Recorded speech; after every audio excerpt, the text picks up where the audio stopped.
Welcome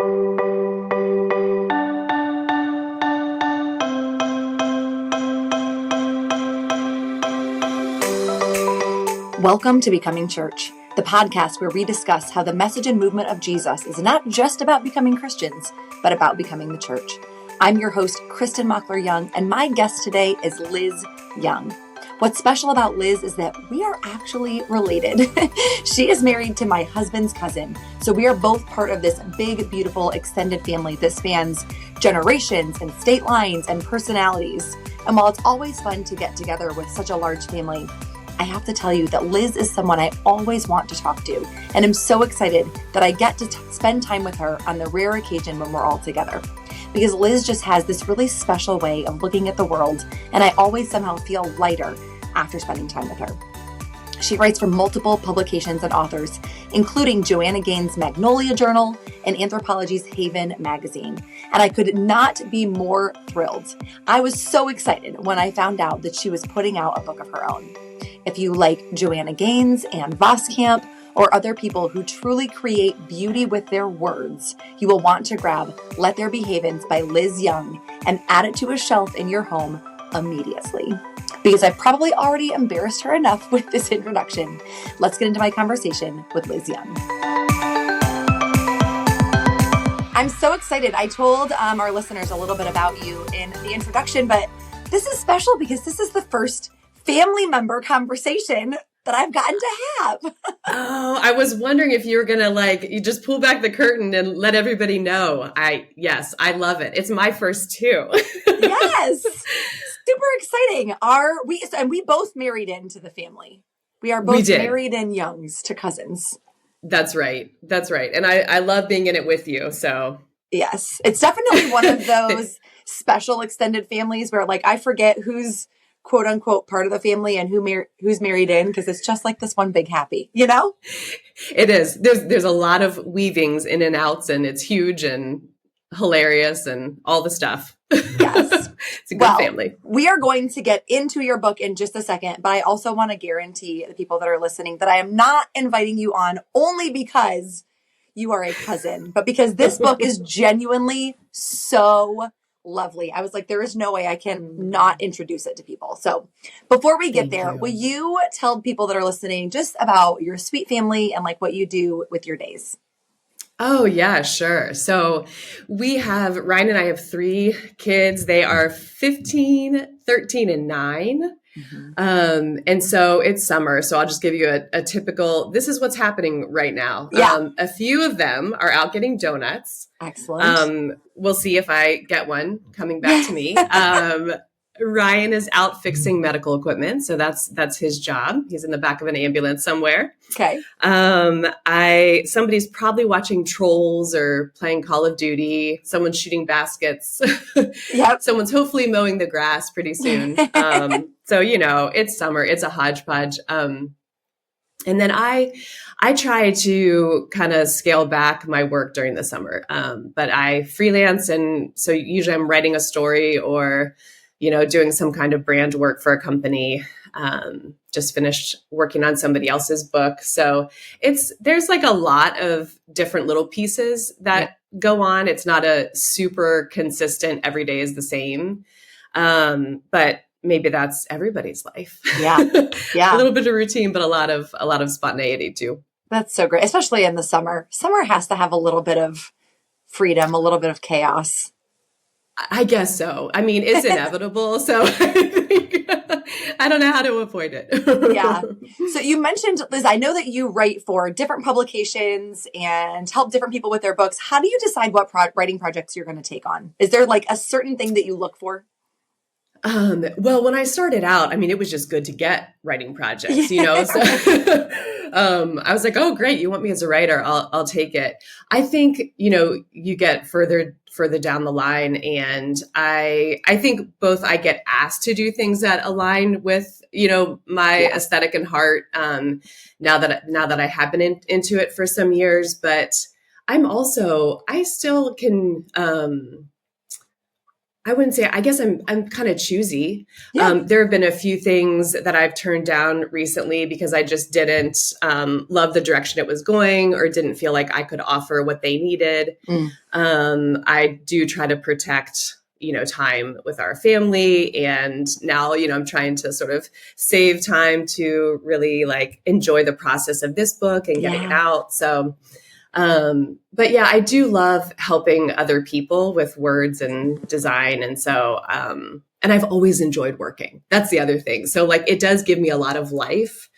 And so I do the hybrid is good. I tried not working and homeschooling, and I think I'm a better mom now this way.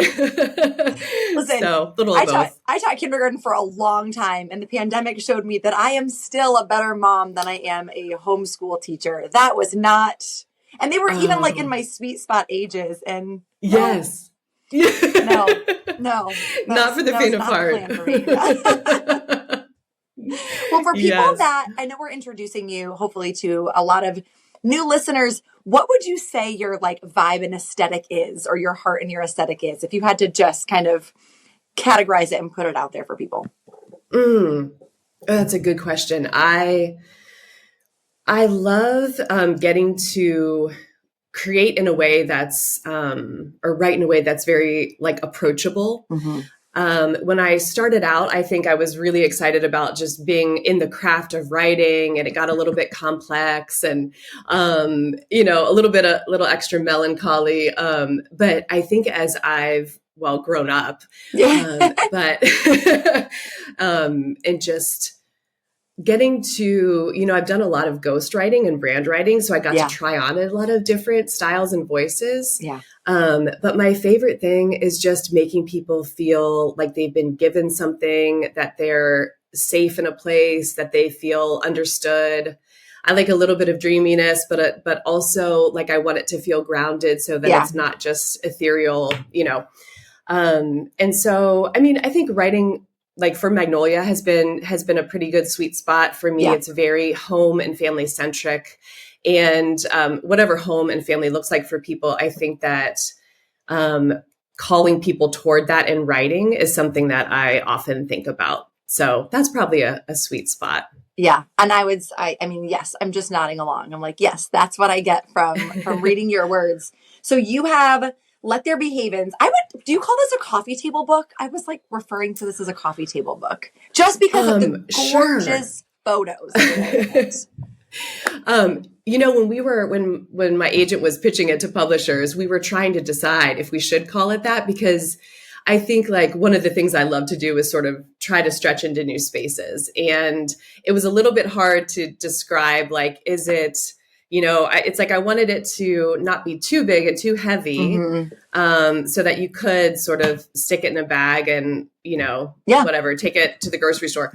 But also it could feel like beautiful enough that you would be happy to leave it out and feel, maybe inspired by it that way. So I think it's kind of like the size of a cookbook and not too heavy, so that like yes. And there it is. You have the shiny cover version. It's so beautiful. So beautiful. Oh, thank you.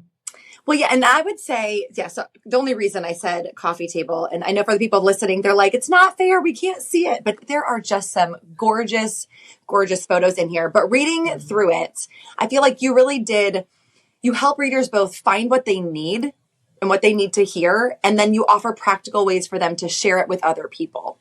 So I would say, what do you hope people find in these pages as they're reading?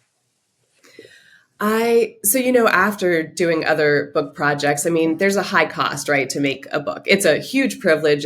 I absolutely love it. But I recognized going into it that like, if I was going to do another book, I wanted it to really feel like an offering, and I wanted the message to match with the book experience. Yeah. And so I thought if the message is how to create havens, I wanted people to experience a haven just as a reader, just in the pages. And so I hope that that's how it feels.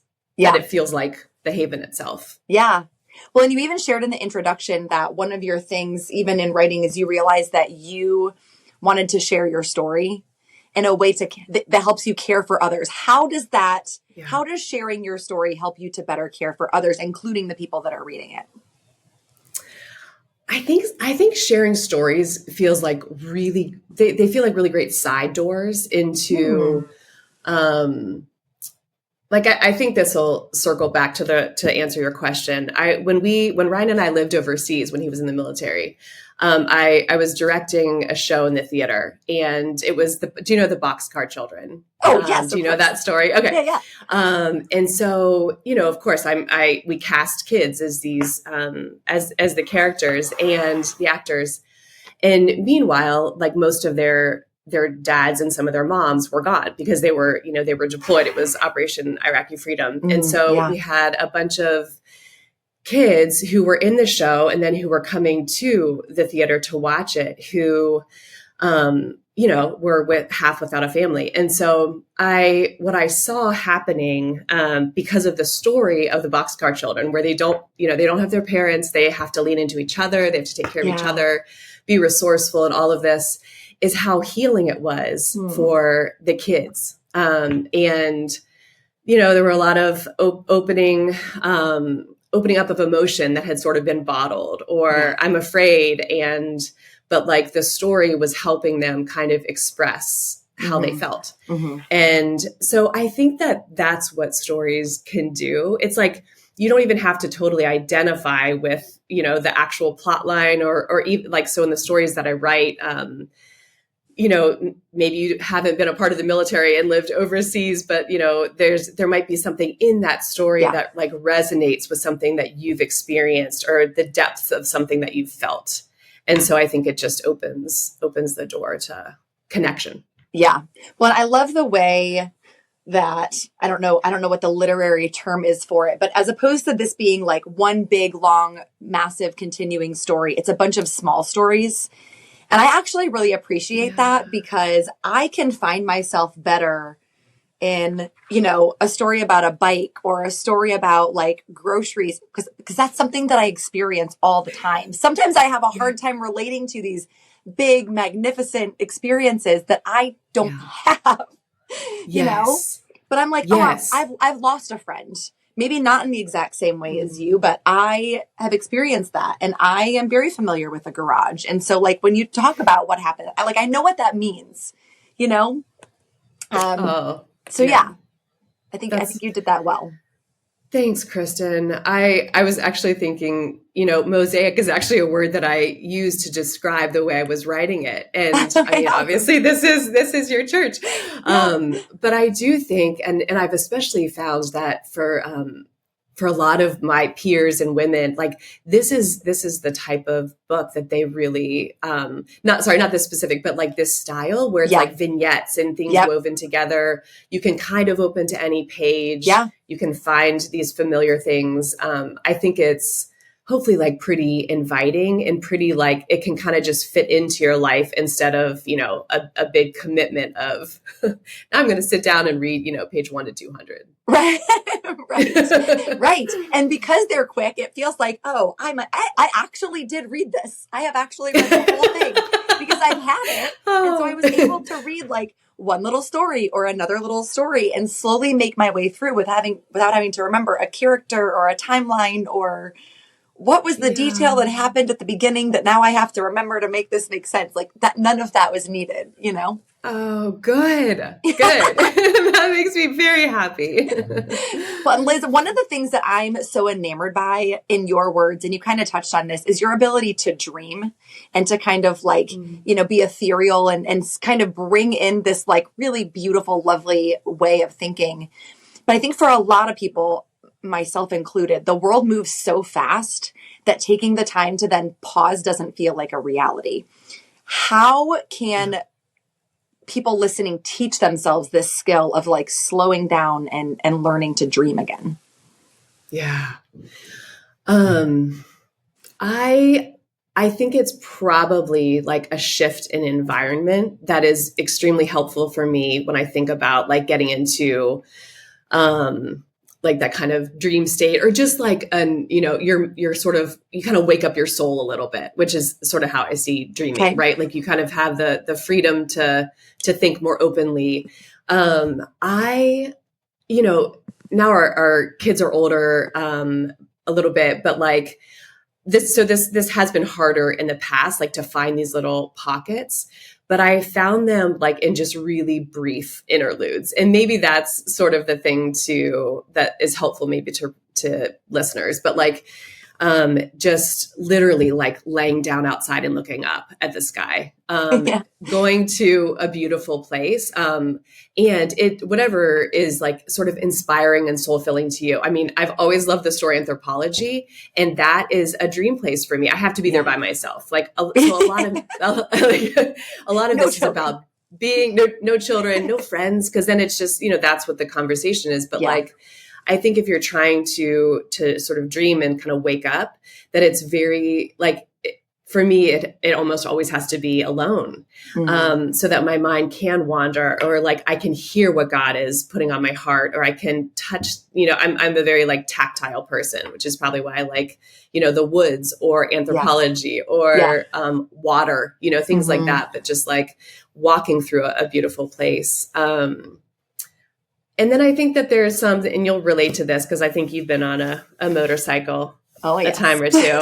But I think sometimes like it helps to take your own breath away a little bit. So, I mean, we had a dirt bike for a while. I'm not a big fan of motorcycles anymore after a fall off, but, I think like just going fast in the open air, that is another way for me that feels like it takes me to a place where I'm like, you just kind of like get out above your life, and your mind open. So I don't know, I like dream those lessons, simple dream ideas. Yeah, no, it's good. But because at first you said shifted environment, and I was thinking big, larger scale. And I'm like, because you talk about, your new home in the book as well. I was like, well, we are not going to be doing that, but in these small ways, like even if we were to, if I was to pick up my laptop and go work in a different place, in a different coffee shop, in a different vibe for the day, that's still going to shake up my environment enough that my brain has to then like reorient, right? Yes. Think about things differently. Yes. I think that's why a lot of times, like if you let yourself like rolling down your windows in your car while you drive and like just singing or praying, or like, I think that's a very easy way. Again, it helps to be alone. So this is like after you take your kids to school. Yes. I mean, it's good to dream together too. I don't mean to shut out other people from, the dream, but And I think it's okay. I think we need to give people permission too, that like you're allowed to prioritize time for just yourself. You're allowed to prioritize time when you are alone, especially the moms or the working parents, because there is a guilt that comes of like, someone always needs me. And so if I'm taking the time away, I'm taking it away from somebody else. But really, I find I'm a much better wife and mom when sometimes I get to just be Kristen. Yeah. Yes. Yeah. What do you do to dream? To dream? Oh my gosh. I don't know. This is actually something that I'm struggling with, Liz, to be honest with you. Yeah. I need to physically move my body. I'm in a bit of a rage cycle, if I'm being honest, if I can say that. Yeah. So I am like, I need to pound some pavement. I need to ride my bike. I need to listen to like rage music just to kind of get it all out. And that's kind of the season that I'm in right now, where I don't want to like recycle these feelings or these things. So I know I have to get them out of my mind in order to have the space to then like, okay, what's actually real in this situation? Like, what does God want me to see here outside of my initial reactions, Yeah, that's good to hear. I mean, and I think again, like that's sort of it's that adrenaline. I love to like, I need to sprint sometimes, like just physically. Yeah. So I totally understand what you're saying. It's like, it's not always about slowing down and wandering. It might be like the exact opposite. Yeah. Yeah. And it's good for people to figure out what they need and in different seasons, Right. Well, Liz, as somebody, I've spent time with you. And so I can confidently say that one of my favorite things about you is the way that you can hold this tension of like seeing the beauty but also still living in a very real reality world. Where it feels like you peer through the lens of optimism while still squaring life like right painfully in the face. How do you hold that tension? How do you hold the balance without either slipping into like desperation or blind optimism on the other side? Yeah. Well, I think that I've experimented with both. Yeah. And I do feel more naturally wired as an optimist, a romantic. I've always, as a kid, I was that way. I was always just doing cartwheels and running into walls. And, but I think that I had some really good models of this, like how to be real, because blind optimism isn't honest. Right. I mean, it can be a helpful place to go to, like when you just need like a head mind break. Yeah. Right. Like that's why we sort of need sometimes these distractions or just like total removals. But because it's not like because it's not honest, it's not a sustainable place to stay anyway.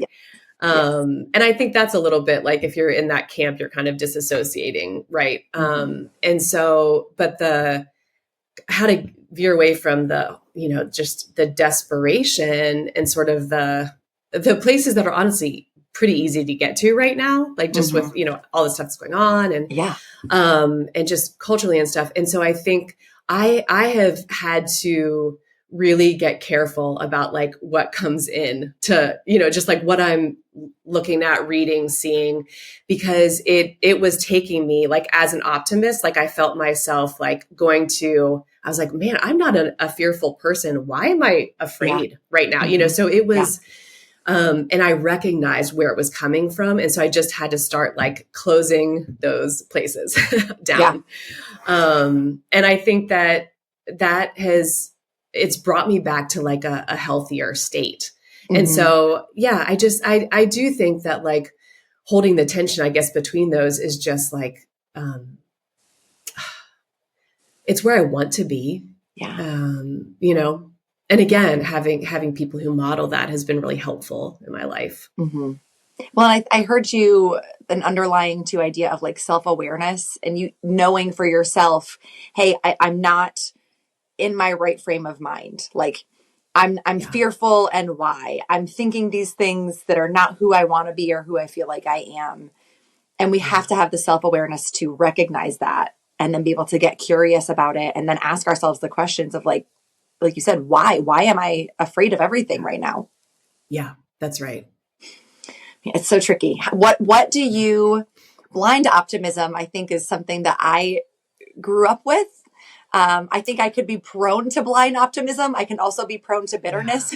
Like I'm prone to the extremes. And I also try to live in the tension of, two things can be true at once and holding the middle ground. But is there something that keeps you rooted? Is there something that kind of helps keep you in that middle without just living in, running away from life's problems, I guess? People. People do.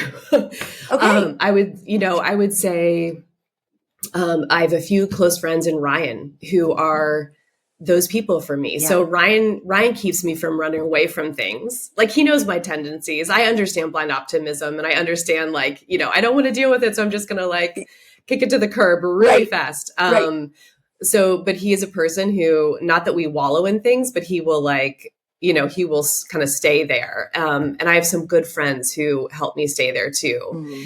And so I really do think it's people, it's good voices. I mean, it's, reading good things and listening to good things too. And being choiceful about that. Like, it's not helpful to go into like endless conversations with people who will just bring out your bitterness, right? Or who will just, or it's everything's too superficial that it's not, there's nothing restorative in that either. So it's all just avoidance, right? Yeah. Okay, guys, real quick, before we get into the practicals of Liz's book, I want to take a pause to share something with you. It's a review that sums up the heart of this podcast so well, and it is from Grace for All 24. This person writes, personally, I think regardless of finding Mosaic Church in Charlotte and hearing Kristen preach there, I would have found my way to the straightforward, Christ-affirming interviews that this podcast offers. It is full of honest, insightful questions that lead back to how we can be more like Jesus and love others better. There is such a wide variety of guests that speak to such important and diverse topics. Anyone truly can take something away from any episode. The beauty of a show like this also is that you can pick it up at any point regardless of the episode. This offers an experience where you genuinely do not need any extra context to learn something or gain perspective. I highly recommend giving Becoming Church a listen. And I just want to thank Grace for All 24 for such a kind review. That really is the goal of Becoming Church, is that we would not be an echo chamber where we're bringing you one topic or one voice, but we want to introduce you to a lot of different people to expand your perspective and to help you learn from the lived experiences of people whose lives may be nothing like yours. If you don't relate deeply in one particular episode, maybe share it with somebody who came to mind when you were listening. Maybe that is the exact person who will resonate deeply with that guest. You can share on social media and always tag me at Kristen Mockler Young, because you never know who is going to be seen by that particular conversation. Every time you share or leave a review, it helps other people find God in their lives through this show. Well, let's get into a couple practicals from Let There Be Havens. You defined havens as people who shelter us, places that hold us, and experiences that lift us up. And I think that maybe that removes pressure from people who don't feel like they were given the gift of hospitality. I think that's an easy thing for people to run away from, right? And be like, well, I am not a hostess. And so therefore I can't be hospitable. Speak to those people.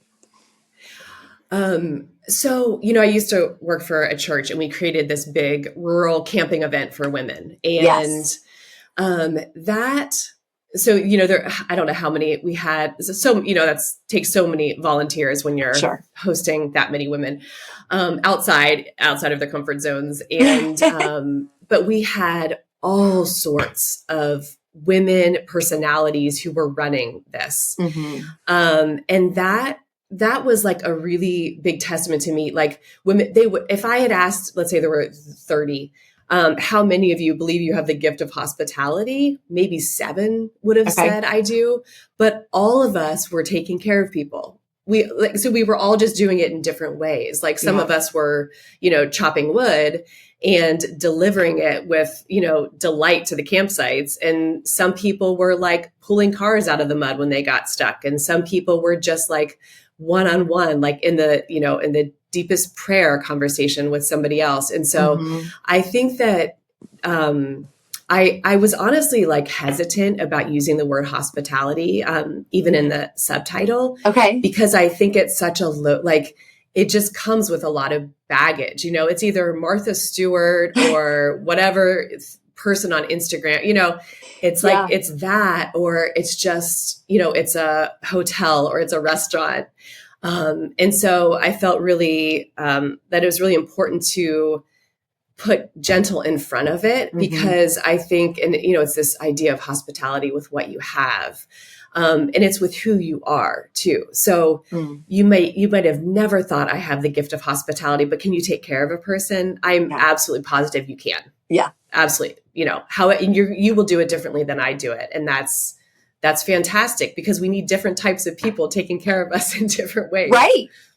Yeah. Basically people need to redefine the way they define, I guess, hospitality, redefine the way they look at what does this mean?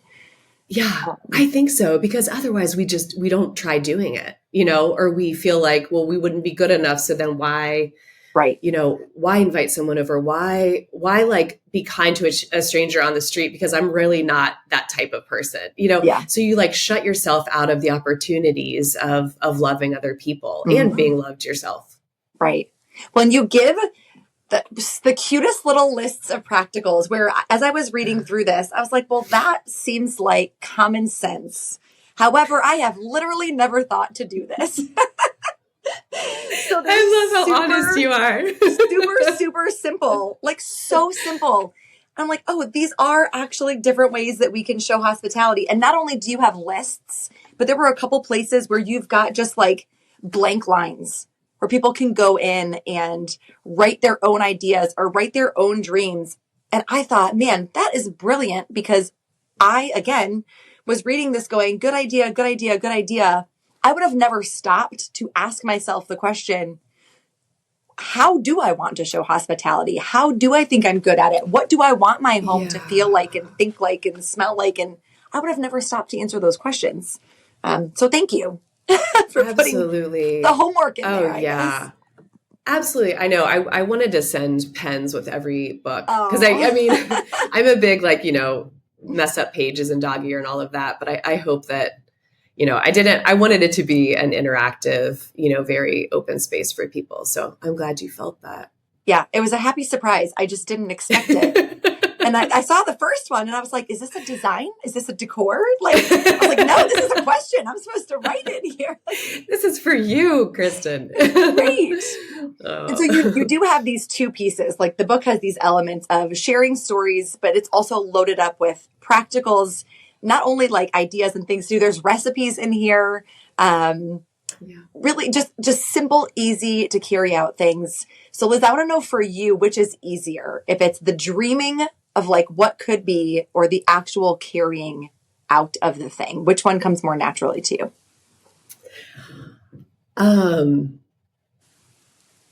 Which one? So I hate to say I love both, but I actually really do love both. And I have to apparent that you do. So that's but I toggle between them. And what I've recognized is that if I do so much of the carrying out, like, I just hit the hardest wall, right? Like, I can't always be, and I've done this before. Like, I've worked myself into so much production mentality that all of that open space is just gone. Yeah. And so, but I've also been, I think it's really important to not just hold the dreams or the ideas inside, but to act through with them, to even if it's not in a way that's going to public consumption, you know what I mean? Or but yeah, so I think the carrying out is actually really important. I get really antsy if I don't carry out. Like, I don't like to be like sort of quiet and dreamy for too long. That's when I have to go like start doing wind sprints or, mowing the grass. It's things like that. So I don't know does that answer your question? Okay. Yeah. I think too, like, I have my mom is an artist / community activist, and my dad is an engineer, but a very like, the inventor, entrepreneur sort. And so I did have like both of them to look toward, and like how they didn't just talk about things, they were big doers. But they also didn't shut down like my ideas. I mean, I remember like building a flying machine in our front yard. And my dad helped me. And I remember thinking back I never left the ground, as you might imagine. But I think I didn't even realize that like I hadn't carried it out to what it was supposed to be. I think the carrying out was just like sitting there in a box with all these parts and pieces around me and feeling like, oh, we did it. Yeah. Oh. Even though we didn't leave the ground. Yeah. So, carrying out might look, it might also change as you go, like what that looks like. But. Yeah. Well, I'm so excited. I'm so lucky. I get to watch your kids kind of grow up. You talked about you watching your parents and now seeing the kind of parents that you and Ryan are, and getting to watch your kids watch you. Like, I can't wait to hear the stories that they're going to say and have of looking back of like, I remember learning this from my mom or my dad, and just the special people they already are. Like, I can't wait to see who they are as adults, when they've got more agency and can make change and do more things. I just think we need more parents that let the kids be kids and believe in them and not try to restrict them with the reality of life that's going to hit them eventually anyway. Like, let's protect that a little bit, Yes. I love that. Yes, I agree. Well, with your kids, and we talked about this a little bit earlier, but we talked about, creating space, and it's good for you to create your own space, even as a mom. But within your home, let's talk about your home environment for a second. Yeah. Within your home, how do you create a haven when there are other people living there with all of their stuff? You mean like when we have visitors? Yes. I mean, just in the day to day, if you were to come over today, and I would be thrilled to have you come over, but like our last day of school stuff is still piled up in the kitchen. There is still like a pile in the laundry room downstairs of things that should have been taken up so much longer ago, but I'm trying to also teach my kids responsibility. So I'm like, this is on you. Yeah. Oh, I know. It doesn't feel like a haven, but it just also, I can't let that keep me from having people over. That's right. Oh my goodness, that's so right. Well, I mean, it is a tricky space. I think and oh my goodness, we do not do any of this, perfectly. I mean, we work at it. Because I care about it. Yeah. But I think so we don't have the guests who come in and out, or it's either sort of like for a day or for a few nights. It's mostly women at this point because that's who I'm working with. That's who, it works with our family and the dynamics. I mean, other than like friends and Ryan's friends, but aside from that stuff. Sure. So I think that what I remember a turning point having a third child, and how, because I realized I can't control this. I wanted I wanted our house to be a certain way. I wanted to I wanted it to be sort of this we have a college nearby, and a design school. And so some of these students were coming over, and I'm like, I wanted to offer them everything that I could. Yeah. They were homesick, all of this stuff. But really they just had to hold my baby. We had to do carry out. People have helped me fold my laundry. It's just, I had to realize that I could not control everything, and that people were also happy to be around that and contribute to it, in real time. Yeah. And so now I also still care about a tidy house and trying to make the place really comfortable and clean. We try, when we do have guests over, if they're staying overnight, right now we have a couple here from California. They're still asleep, I think, but, I try to set up their space with the things that they will need, so that there's still they get a little independence. Our family gets some independence. Yeah. We've put coffee makers on the floor in the basement, and a jug of water next to it, just at our old house, because we didn't have a designated guest room or anything. Yeah. And so, but trying to sort of create the opportunity also for you can also do things on your own, and then we'll see you for late breakfast, that sort of thing. Yeah. And the little details, I think that's always the thing that gets me. Even having a coffee, like a Keurig or a one cup in the room just makes, I think that those little tiny things, I think, make such a difference when it comes to creating an environment in your home for someone else. I'm a morning person, but I don't want to talk to people until I've had a cup of coffee. And so then I have to get it together for these people that are not my family to be like, hello, hi, I want to get this coffee, and I actually want to leave. I'll be back in 15 minutes, but I just need you to give me a second. Right. And don't you think that most of your guests would feel the same way? Right. Yeah. And so I think it's not over hosting people. I think preparation is very helpful, but then not over hosting, and just building this sort of pressure cooker of, we can't actually pull this off. And so yes, there will be a way to make coffee in your room when possible. Yeah. Well, and it really isn't all that hard. In our bathroom, we don't have a guest room per se, but even in our guest bathroom, which is the one that most people use, we have people sleep over every now and then, but I just have a drawer, and it doesn't look cute and it doesn't look fancy, but there's a drawer that has extra toothbrushes, hairspray, extra toothpaste, floss. I'm like, poopery. I'm like, what are things that people might need but be embarrassed to ask or not want to come have Yes. to wake me up if they're still, Oh my to gosh, I buy. And so love we just that. store it and it's Yeah. literally just dumped in a drawer, but it's Yeah. there and they But can it's find it. there.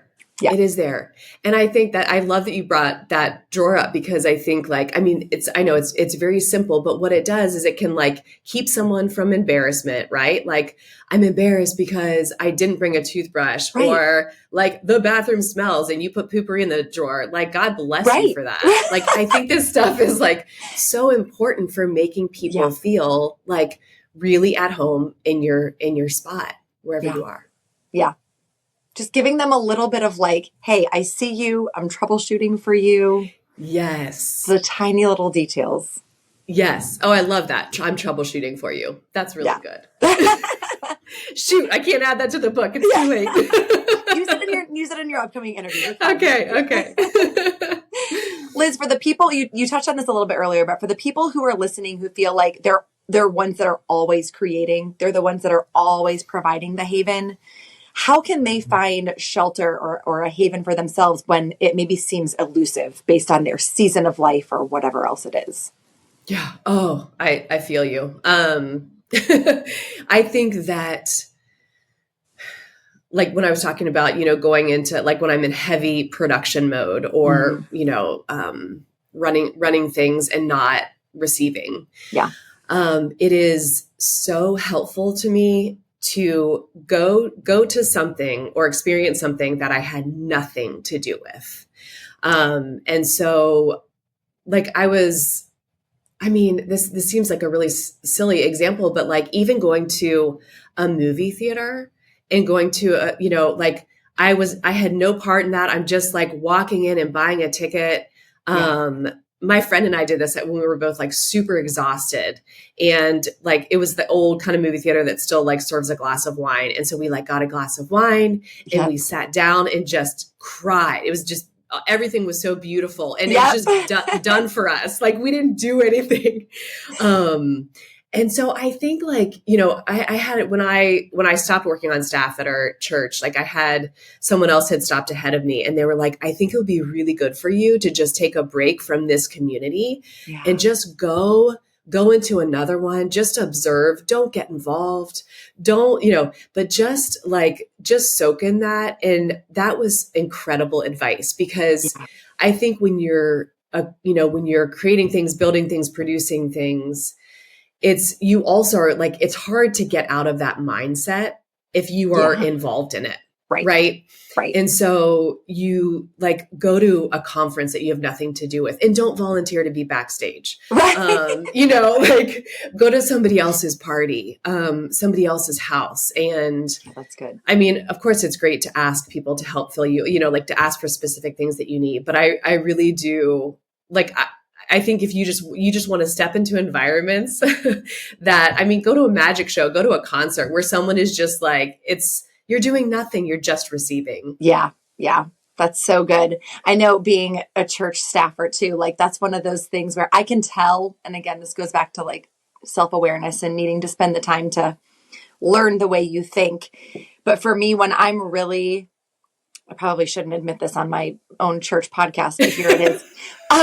Church, it is very easy for Sunday morning for me to just be a task. I am highly involved in our worship and production and series and the message and service, even when I'm not the one preaching. Like I've been involved in every detail of that Sunday morning service leading up to that week. And then sitting there on Sunday morning, I'm like, there's a typo. This is not loud enough. This person is this, and this light is going funny. And my brain is constantly going to the point where, like you said, I can't turn it off sometimes. And it just kind of happens. And so, I need to find, not that I'm taking off Sunday mornings to do this, but I need to find like worship nights that happen at a different day. Or I actually really love going to conferences. And I think that's why. I think you hit on it, Liz, because I get to just go and sing and I don't have to do it. I can get lost. I can actually like get lost in it and hear from God and just have the experience without worrying if they went over time. Like it's not on me. That's right. To be a participant or recipient, totally. Yeah. Yeah. It's important to be a guest. Yeah. I love that. A magic show too. Now you said, I'm like, oh, I want to go see a magic show. That sounds like I love so magic. Me too. Well, last question for you. Because the podcast is called Becoming Church, how can the people that are listening take this idea of gentle hospitality to use it to become the church to people around them? I mean, I think when you're taking care of people, you're on holy ground. I really do. I think it's what Jesus did. It's what Jesus led us to do. And so I really believe that we're all poised and wired as, pastors and shepherds and to bring home to other people. And so I think that, of course, there's like a lot of conversation around like, the church is not the walls that, it's not the buildings and all of that. But like, really, it's not. Right. And we get to do that. Like we get to be that. Yeah. And so, yeah, I think just, again, like my hope and you've sort of said it just like in the simplest of ways, but like, it's not like a new commitment to a new ministry, right? It's like all it is just in the way you live, just doing that from a posture of like loving and being kind and taking care of people. Yeah. Like it's sort of it. Yeah. And hopefully the book helps. I mean, the Gospels are better. Hopefully the book, gives ideas. We can read both. Please, please choose one over the other. But yeah. Yeah, I sense from you, especially the way you live, the way you write, the way this whole book is presented, it's just like bringing a little glimpse of heaven down to earth and trying to create heaven for the people around us in a world that can be very volatile and very evil and negative and scary sometimes. And so, yeah, just reminding people like there is hope, there is more, there is a future, there is truth and light and love and goodness and all of these things still. And we, like you just said, I love that you said we get to bring that into whatever little corner of the world we're living in. Yeah. Yeah. So lovely.